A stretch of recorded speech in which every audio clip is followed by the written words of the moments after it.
भद्रा क्या है? आपने सुना होगा कि रक्षाबंधन है, भद्रा लग रही है, इतने बजे से इतने बजे तक राखी नहीं बांधनी है, या किसी अन्य दिवस पे आपने सुना होगा कि भद्रा लग रही है और ये काम नहीं करना है। तो भद्रा होती क्या है? भद्रा काल किसे कहते हैं? ये भद्रा कब कब लगती है? भद्रा के उपाय क्या हैं और भद्रा की क्या कथा है? राधे राधे, जय श्री कृष्णा। मैं अपने चैनल पे आपका हार्दिक अभिनंदन और स्वागत करती हूँ। हिंदू धर्म में भद्रा काल को अशुभ समय माना गया है और इस अवधि में कोई भी शुभ व मांगलिक कार्य नहीं किए जाते। अगर इस काल में कुछ शुभ कार्य किया जाए तो उसके अशुभ परिणाम मिलने की संभावना जो है वो अधिक रहती है। किसी भी शुभ कार्य में पंचांग की गणना की जाती है। पंचांग में तिथि, नक्षत्र, वार, योग और करण होता है।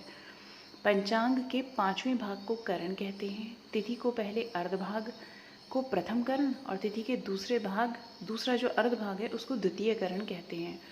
ऐसे में एक तिथि में 2 करण होते हैं। जब किसी तिथि पर विचार किया जाता है तो उसमें विष्टि नामक करण आता है, तब उस अवधि को भद्रा कहते हैं। ऋषि कश्यप ने भी भद्रा को दुखदायी और अशुभ काल बताते हुए कहा है, न कुर्यात मंगलम विष्टया जीवितार्थी कदाचन कुर्वन् अगस्ता क्षिप्रम तस्वरमं नाशताम व्रजते। अर्थात जो व्यक्ति अपने सुखमय जीवन व्यतीत करना चाहते हैं तो उसे भद्रा काल में कोई भी शुभ कार्य नहीं करना चाहिए। अगर आप अनजाने में भी कुछ शुभ कार्य करते हैं तो उसका फल नहीं मिलेगा। हर महीने में 2 पक्ष आते हैं, शुक्ल और दूसरा कृष्ण। शुक्ल पक्ष में 4 बार भद्रा की पुनरावृत्ति होती है, जैसे अष्टमी तिथि और पूर्णिमा तिथि के पूर्वार्ध में भद्रा का साया रहता है। वहीं चतुर्थी और एकादशी के उत्तरार्ध में भी भद्रा रहती है। वहीं कृष्ण पक्ष में तृतीया तिथि और दशमी तिथि को उत्तरार्ध में भद्रा का साया रहता है और सप्तमी तिथि और चतुर्दशी तिथि के पूर्वार्ध में भी भद्रा रहती है। भद्रा काल में कोई भी शुभ कार्य करना वर्जित बताया गया है। लेकिन भद्रा में जो है, आप अगर किसी का मुकदमा शुरू करना चाहते हैं, मुकदमे संबंधी कोई कार्य चल रहा है, तो भद्रा काल उसके लिए सही समय माना जाता है। अब इसके पीछे की क्या कथा है? इसके पीछे जो कथा है वो इस प्रकार है कि पौराणिक कथा के अनुसार भद्रा जो है वो भगवान सूर्य नारायण और पत्नी छाया की कन्या व भगवान शनि की बहन है। मान्यता के अनुसार दैत्यों को मारने के लिए भद्रा गदर्भ के मुख और लंबी पूंछ और 3 पैर युक्त उत्पन्न हुई। ज्योतिष शास्त्र के अनुसार भद्रा का स्वभाव भी शनि की तरह है। दैनिक पंचांग में भद्रा का विशेष ध्यान रखा जाता है। माना जाता है कि ब्रह्मा जी ने भद्रा को पंचांग में विशेष स्थान प्रदान किया है। जन्म लेते ही भद्रा यज्ञों में विघ्न बाधा पहुँचाने लगी और मंगल कार्यों में वो उपद्रव करने लगी तथा सारे जगत को पीड़ा पहुँचाने लगी। उसके स्वभाव को देखकर सूर्यदेव को उसके विवाह की चिंता होने लगी और वे सोचने लगे कि इसका विवाह कैसे होगा। सभी ने सूर्यदेव के विवाह प्रस्ताव को ठुकरा दिया।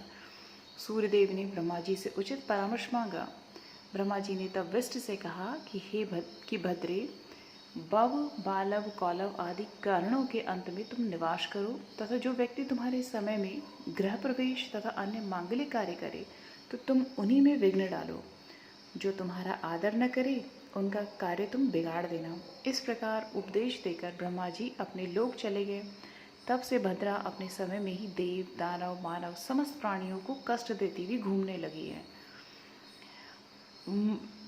जो भद्रा काल जब शुरू होता है तो कहते हैं इसमें शुभ कार्य नहीं किए जाते, यहाँ तक कि यात्रा भी नहीं करनी चाहिए। इसके साथ ही भद्रा काल में राखी बांधना भी शुभ नहीं माना गया है। मान्यता के अनुसार चंद्रमा की राशि से भद्रा का वास तय किया जाता है।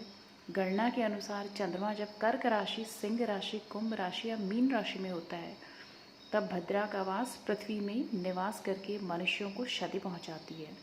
वहीं जब मेष राशि, वृष राशि, मिथुन राशि और वृश्चिक राशि में जब चंद्रमा रहता है तब भद्रा स्वर्गलोक में रहती है एवं देवताओं के कार्यों में विघ्न डालती है। जब चंद्रमा कन्या राशि, तुला राशि, धनु राशि या मकर राशि में होता है तो भद्रा का वास पाताल लोक में माना गया है।